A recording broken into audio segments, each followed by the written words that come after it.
जन उत्तराखंड बुलेटिन में आप सभी का स्वागत है और आपके साथ मैं जुड़ी हूं लीजा। खबरों पर बात करेंगे, लेकिन एक नजर हेडलाइंस पर।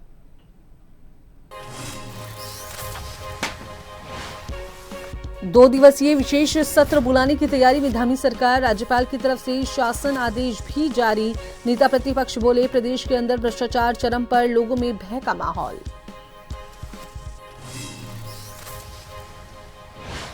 रुड़की में अंतर्राष्ट्रीय रविदास धाम ट्रस्ट के अध्यक्ष पर जानलेवा हमला। योगेश प्रमुख की हालत नाजुक। आरोपियों की तलाश में पुलिस का सर्च ऑपरेशन जारी।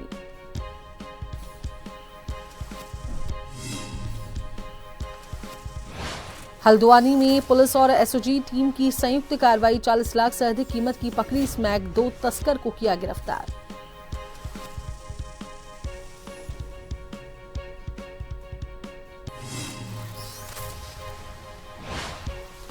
अल्ट्रा मैराथन के कारण 25 अक्टूबर से आदि कैलाश यात्रियों के परमिट बंद। धमाकों को सुरक्षित और शांत वातावरण को मुहैया कराने के लिए फैसला। देश भर से करीब 1000 प्रतिभागी लेंगे हिस्सा। सचिवालय में नर्सिंग पाठ्यक्रम संचालन हेतु गठित एम्पावर्ड समिति की बैठक। मुख्य सचिव आनंद वर्धन ने की अध्यक्षता। सिंगल विंडो सिस्टम विकसित करने और एसओपी तैयार करने के दिए निर्देश।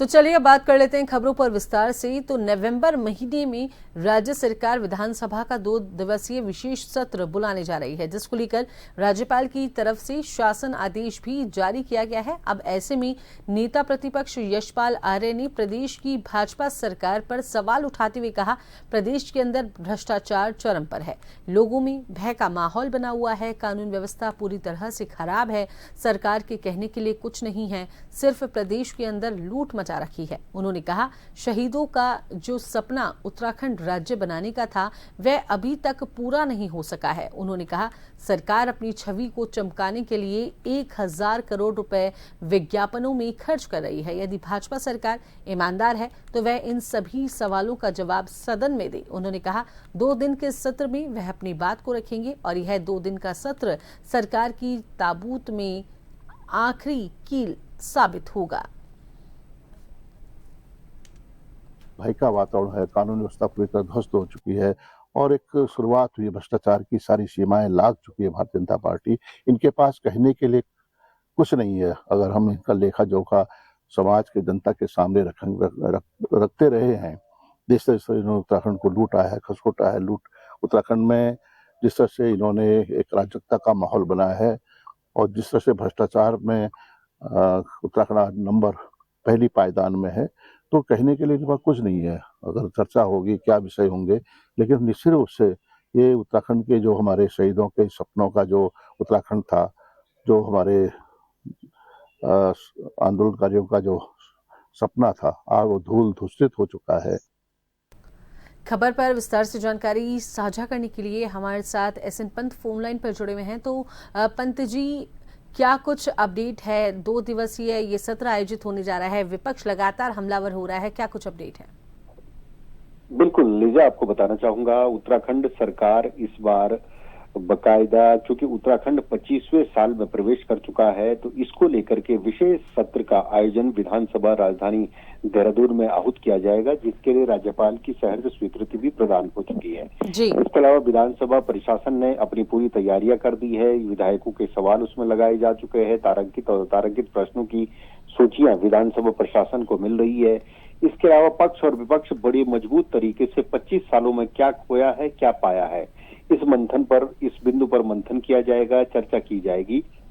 और सबसे बड़ी बात है, सरकार जो रोड मैप विधानसभा के अंदर रखेगी, वो आगे आने वाले 50 सालों में उत्तराखंड की आबादी के मुकाबले क्षेत्रफल का घनत्व कितना बढ़ेगा, कितना कम होगा, आबादी कितनी बढ़ेगी, विकास के पैमाने क्या होंगे, 2047 तक उत्तराखंड की तस्वीर कैसे बदल सकती है, सड़कों का विस्तार कैसे होगा, हर गांव तक सड़क कैसे जुड़ेगी, प्राइवेट सेक्टर में क्या क्रांति आएगी, किसानों की बागवानी की, औद्यानिकी के क्षेत्र में किन किन नए प्रयोगों से पंतनगर कृषि विश्वविद्यालय या दूसरी तकनीकों का इजाफा करते हुए जनता या किसानों को सीधा लाभ दिया जाएगा, युवाओं को कौशल विकास के क्षेत्र में कैसे आगे बढ़ाया जाएगा, तो सरकार एक एजेंडा अपना रखेगी और बताएगी कि 25 सालों में उत्तराखंड ने क्या खोया है और क्या पाया है। इस पर मंथन किया जाएगा।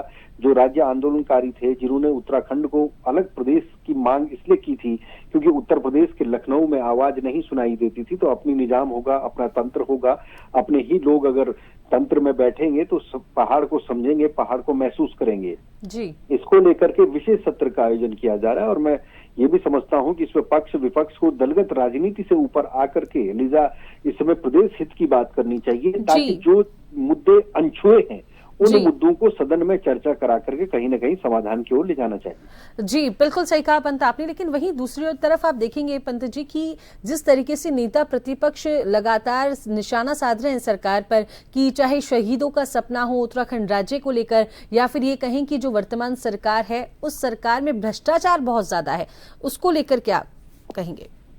बिल्कुल, देखिए, विपक्ष है, नेता प्रतिपक्ष का काम है सरकार को आईना दिखाना, लेकिन जब विशेष सत्र की मांग पूरे प्रदेश भर से की जा रही है और विशेष सत्र का आयोजन इसलिए हो रहा है कि उत्तराखंड 25 साल का हो चुका है।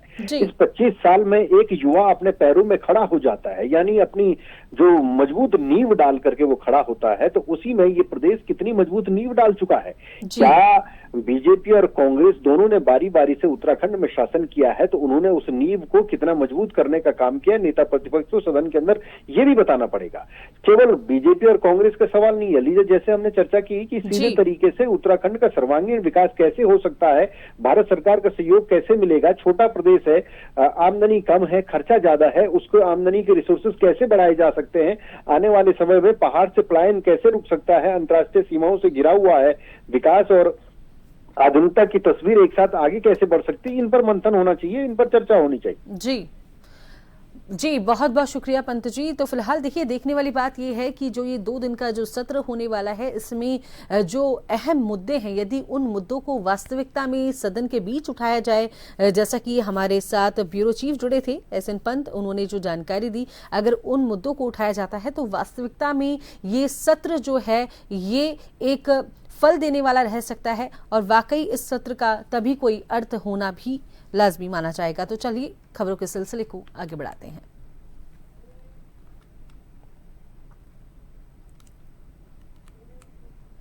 तो चलिए बात कर लेते हैं उत्तराखंड में 2 नवंबर को आदि कैलाश क्षेत्र में आयोजित होने जा रही हाई एल्टीट्यूड अल्ट्रा मैराथन के चलते प्रशासन ने आदि कैलाश जाने वाले पर्यटकों के लिए परमिट जारी करना फिलहाल बंद कर दिया है। ये कदम धावकों को सुरक्षित और शांत वातावरण मुहैया कराने के लिए उठाया गया है। पर्यटन विभाग के अनुसार इस अल्ट्रा मैराथन में देश भर से लगभग 1000 धावक इसमें हिस्सा लेंगे। इसके मद्देनजर धावकों के रहने, खाने और मार्ग की व्यवस्था को सहज बनाने के लिए 25 अक्टूबर से आदि कैलाश यात्रियों के लिए परमिट जारी नहीं किए जाएंगे। पर्यटन सचिव धीरज गर्ब्याल ने बताया कि परमिट बंद करने का निर्णय केवल यात्रियों के लिए है, न कि धावकों या उनके परिवार के लिए। अगर मैराथन के दौरान पर्यटकों की संख्या अधिक रहती है तो धावकों को असुविधा हो सकती है और उनकी व्यवस्था जो है वो भी इससे काफी हद तक प्रभावित होगी।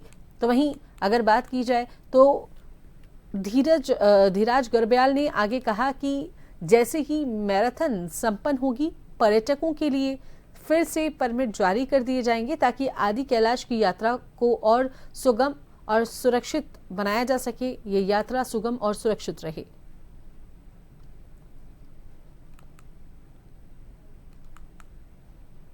अभी परमिट हमने उन लोगों के लिए बंद किए हैं जो जितने प्रतिभागी हैं और उनके रिश्तेदार हैं उनसे अलग लोग हैं, क्योंकि वहाँ पे लिमिटेड संख्या में होम स्टेज वहाँ पे उपलब्ध हैं।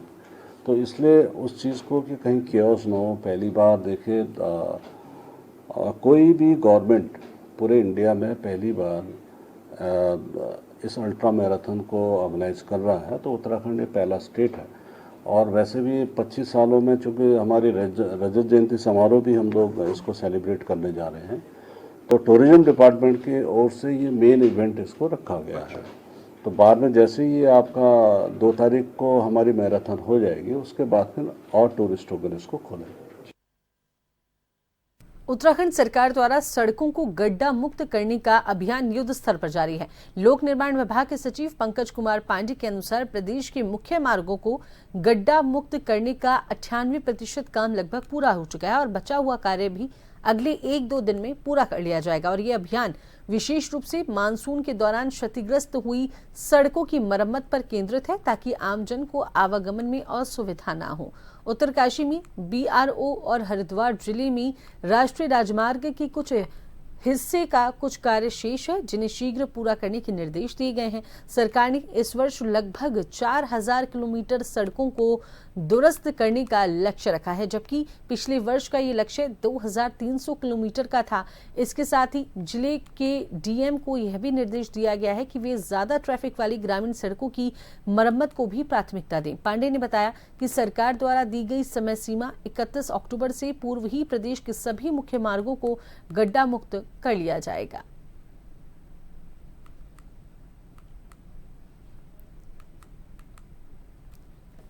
हमारा लक्ष्य 31 अक्टूबर तक का है, लेकिन अभी कल तक का जो डेटा है उसके हिसाब से 98% हम कर चुके हैं और 2 दिन के आगे जो है संडे तक हम 100% कर लेंगे इसको। BRO का थोड़ा काम पीछे चल रहा है और NHAI का कुछ पोर्शन बचा हुआ है अभी। BRO का मेनली काम उत्तरकाशी जिले में है और NHAI का काम जो है हरिद्वार जिले में है, जो थोड़ा थोड़ा बचा हुआ है। उनको भी मैंने कहा है कि वो भी कंप्लीट करें, क्योंकि शासन से जब उच्च स्तर से एक निर्देश दिए गए हैं तो उसको हम लोग को पूरा करना हमारी जिम्मेदारी में आता है। NH में थोड़ा सा पोर्शन बचा हुआ है, उनको भी टारगेट दिया गया कि 2 दिन के अंदर कंप्लीट कर लें उसको, जो PWD के पास जो NH वाला पोर्शन है। बाकी सारे डिविजन्स 2 दिन में कंप्लीट कर लेंगे। मैक्सिमम लोगों ने 100% कर लिया है।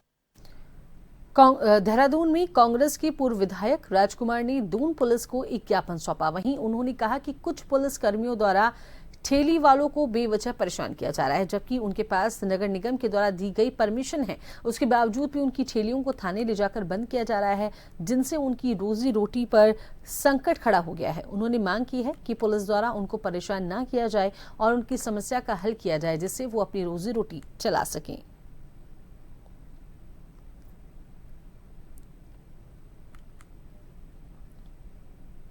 ठेली पटरी वाले जो फल सब्जी और इत्यादि कपड़े उपड़े लगाते हैं, जो चलती फिरती ठेलियों को कई स्थानों पर घुमाकर अपना सामान बेचते हैं या सब्जी बेचते हैं, अपने परिवार का पालन पोषण कर रहे हैं, उन लोगों को पुलिस द्वारा बार बार प्रताड़ित किया जाता है और उनकी ठेलियां उठाकर कोतवाली या थाने में बंद कर दी जाती है, जिससे उनके फल सब्जी खराब हो जाती हैं और हजारों रुपए का उनको खामियाना भुगतना पड़ता है, नुकसान भुगतना पड़ता है। आज सभी लोग इकट्ठा हुए और हमने SPCD से मांग करी है इसमें कि जिन लोगों को नगर निगम ने लाइसेंस दे रखा है और जिन लोगों को नगर निगम द्वारा लोन भी दिया गया है, उन लोगों को प्रताड़ित ना किया जाए, उन लोगों को परेशान ना किया जाए। ब्रेक के बाद स्वागत है। खबरों के सिलसिले को आगे बढ़ाते हैं तो बात कर लेते हैं रुड़की की। तो रुड़की में अंतर्राष्ट्रीय रविदास धाम ट्रस्ट के अध्यक्ष योगेश प्रमुख पर जानलेवा हमला करने की खबर से पूरे क्षेत्र में सनसनी फैल गई। घटना रुड़की हरिद्वार रोड स्थित मॉन्टफोर्ट स्कूल के पास की बताई जा रही है। कुछ अज्ञात हमलावरों ने योगेश प्रमुख पर लाठी, डंडों और लोहे की रॉड से ताबड़तोड़ हमला कर दिया। इस हमले में योगेश प्रमुख गंभीर रूप से घायल हो गए। हमले के बाद सभी हमलावर मौके से फरार हो गए। घटना के बाद आसपास के मौजूद स्थानीय लोगों ने तुरंत घायल योगेश प्रमुख को निजी अस्पताल में भर्ती कराया, जहां उनकी हालत नाजुक बताई जा रही है। सूचना मिलते ही पुलिस टीम मौके पर पहुंची और घटनास्थल का निरीक्षण किया। पुलिस ने आसपास के क्षेत्रों में सर्च ऑपरेशन शुरू कर दिया ताकि हमलावरों को जल्द से जल्द गिरफ्तार किया जा सके। पुलिस के अनुसार प्रारंभिक जांच में पुरानी रंजिश या आपसी विवाद की आशंका जताई रही है और अधिकारियों ने बताया कि मामले की जांच तेजी से की जा रही है और हमलावरों को किसी भी कीमत पर बख्शा नहीं जाएगा।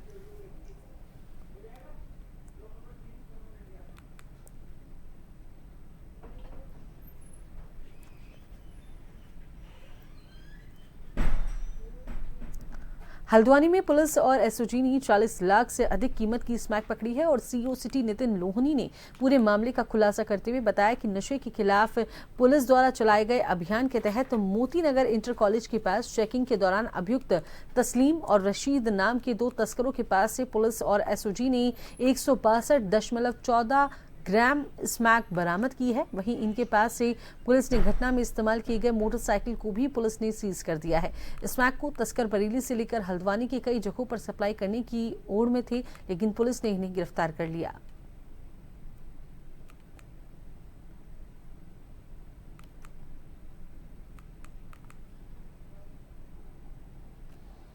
तस्करों के खिलाफ प्रभावी कार्रवाई करते हुए नैनीताल पुलिस ने, जिसमें हमारी एसओजी की टीम है और थाना हल्द्वानी की ज्वाइंट टीम ने आज 2 तस्करों को पकड़ा है। इनके पास से 162.14 ग्राम स्मैक बरामद हुई है और इनका आपराधिक इतिहास चेक किया जा रहा है। इसमें एक जिला बरेली का है, एक जिला पीलीभीत का है और इनका आपराधिक इतिहास जो है निदान पोर्टल और ICGS inter operable communication system portal के माध्यम से चेक किया जा रहा है। अगर इसमें फर्दर डेवलपमेंट होता है तो फिर इनके विरुद्ध PIT NDPS और फाइनेंशियल इन्वेस्टिगेशन और अन्य कार्रवाई भी की जाएगी।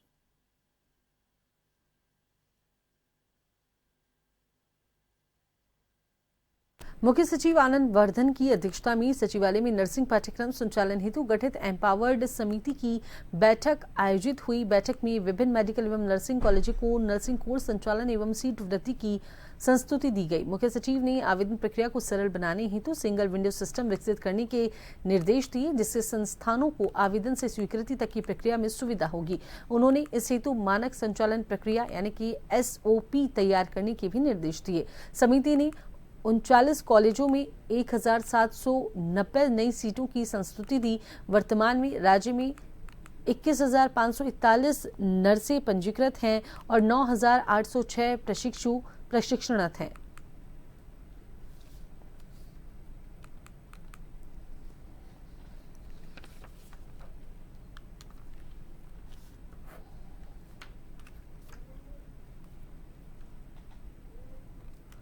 अंतर्राष्ट्रीय पोलियो दिवस पर जिला विधिक सेवा प्राधिकरण चंपावत के सचिव भवदीप रावते के नेतृत्व में लोहाघाट, चंपावत और बाराकोट के अधिकारी मित्रों ने चंपावत में जागरूकता रैली निकाली। रैली राजकीय इंटर कॉलेज से शुरू होकर मुख्य बाजार से होते हुए GGIC में संपन्न हुई। प्रतिभागियों ने पोलियो उन्मूलन के नारे लगाते हुए टीकाकरण के महत्व पर जागरूकता फैलाई। इस दौरान पंपलेट वितरित कर पोलियो से बचाव और सरकारी योजनाओं की जानकारी दी गई। कार्यक्रम में अनेक PLV शामिल रही। रैली का उद्देश्य समाज में संदेश देना था कि पोलियो से बचाव ही सबसे बड़ा उपचार है।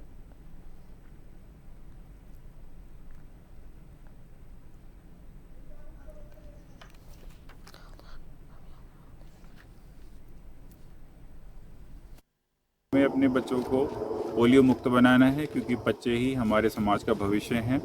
क्योंकि ये जागरूकता के माध्यम से ही होता है। जैसे माँ बाप ये समझते हैं बच्चा बीमार है, हमें उसको पोलियो नहीं मिलाना है, लेकिन जब भी ये सरकार का कार्यक्रम चलता है, सरकारी अस्पताल जाएं, 5 साल तक के छोटे बच्चों को हमें पोलियो की ड्रॉप ज़रूर पिलानी चाहिए। इससे ये जो पोलियो का वायरस होता है फिर बच्चे में जीवन में आगे कभी उसकी परेशानी नहीं होती है। तो इसी उद्देश्य से जन जागरूकता रैली निकाली गई। तो वहीं उत्तराखंड में 4 धाम यात्रा अपने अंतिम चरण में है। चाहे बात यमुनोत्री की जाए, चाहे बात गंगोत्री की जाए या केदार धाम की जाए, इन धामों के कपाट बंद होने के बाद अब केवल बद्रीनाथ धाम के दर्शन जारी हैं, जिसके कपाट 25 नवंबर को बंद होंगे। अपर सचिव मुख्यमंत्री और साथ ही मुख्यमंत्री बंशीधर तिवारी ने बताया। आपको बता दें कि अपर सचिव बंशीधर तिवारी ने जानकारी दी कि इस वर्ष रिकॉर्ड 50 लाख से अधिक श्रद्धालु चारों धाम में पहुंचे हैं। उन्होंने कहा कि मानसून की चुनौतियों के बावजूद ये संभव हो पाया है, जिसका श्रेय सरकार के बेहतर प्रबंधन को जाता है, मुख्यमंत्री पुष्कर सिंह धामी के प्रबंधन को जाता है। वहीं मुख्यमंत्री पुष्कर सिंह धामी के निर्देश पर सरकार अब शीतकालीन यात्रा को बढ़ावा देने की दिशा में भी सक्रिय रूप से काम कर रही है, ताकि प्रदेश में धार्मिक पर्यटन को पूरे वर्ष गति मिल सके।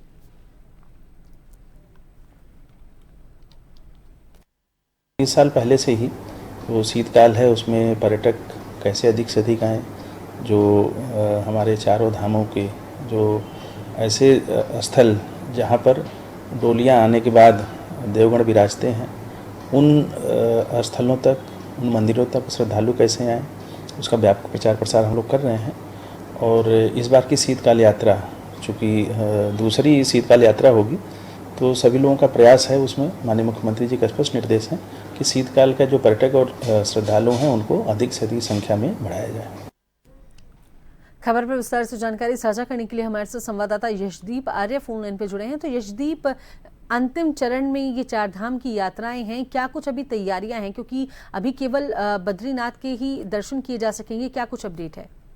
जी हाँ, उत्तराखंड में 4 धाम यात्रा अंतिम दौर पे है। यमुनोत्री, गंगोत्री और केदारनाथ धाम के पाट बंद होने के बाद यात्रा का अंतिम चरण चल रहा है। हालांकि बद्रीनाथ के कपाट 25 नवंबर को बंद होंगे, तब तक यात्रियों की संख्या और ज्यादा बढ़ने की संभावना है। अपर सचिव मुख्यमंत्री बंशीधर तिवारी ने भी बताया है कि इस बार यात्रा में रिकॉर्ड संख्या में श्रद्धालु चारों धामों के दर्शन करने के लिए पहुंच रहे हैं। मानसून सीजन के दौरान विश्व परिस्थितियों के बावजूद भी श्रद्धालुओं का जो आंकड़ा है वो 50 लाख से ऊपर पहुंच गया है। यह एक अच्छी बात है कि उन्होंने कहा है कि सरकार के बेहतरीन प्रबंधन की वजह से यह सब कुछ हो पाया है। वहीं इस साल सरकार का इस प्रयास है कि ग्रीष्मकालीन यात्रा समाप्त होने के बाद शीतकालीन यात्रा को बढ़ावा दिया जाए। इसलिए शीतकालीन यात्रा के लिए जोर शोर से सरकार जो है अपनी तैयारियों में लगी हुई है। वहीं अपर सचिव मुख्यमंत्री बंशीधर तिवारी ने भी बताया है कि मुख्यमंत्री पुष्कर सिंह धामी ने शीतकालीन यात्रा को बढ़ावा देने के लिए निर्देश दिए हैं। इसलिए सरकार सभी धामों के लिए शीतकालीन प्रवास पर यात्रियों के लिए बेहतर करने की तैयारी कर रही है। जी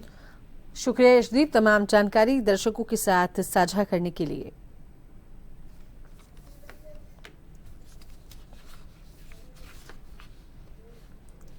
तो चलिए एक नजर हेडलाइंस पर। 2 दिवसीय विशेष सत्र बुलाने की तैयारी में धामी सरकार, राज्यपाल की तरफ से शासन आदेश भी जारी। नेता प्रतिपक्ष बोले, प्रदेश के अंदर भ्रष्टाचार चरम पर, लोगों में भय का माहौल।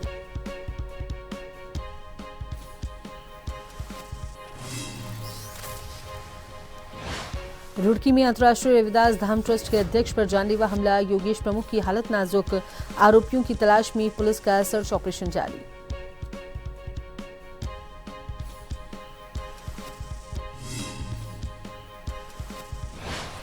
हल्द्वानी में पुलिस और एसओजी टीम की संयुक्त कार्रवाई, 40 लाख से अधिक कीमत की पकड़ी स्मैक, 2 तस्कर को किया गिरफ्तार।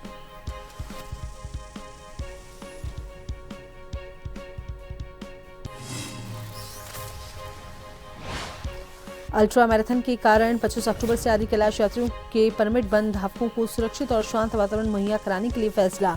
देश भर से करीब 1000 प्रतिभागी लेंगे हिस्सा।